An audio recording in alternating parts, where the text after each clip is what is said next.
Pakatma manwara yang jiran hari jelala jikan mempatut. Kecilnya kerja Dr Ricky Syngkon. Kalau kesimpan dawai berikan dan nomor teruskan. Barang pencerahan sisu yang berjaya jentik.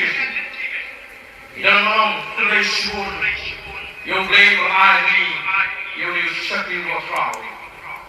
Bagi lagi, bahkan keadaan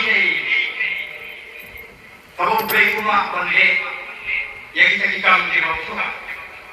Lalu boleh umat bandai yang umum beriu, amdan menurut kan. Lalu bertemu lupa, kami shwa.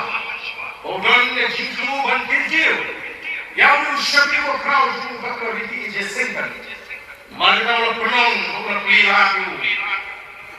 Only the voice of the people party. Banjak MP na strong parliamentary constituency.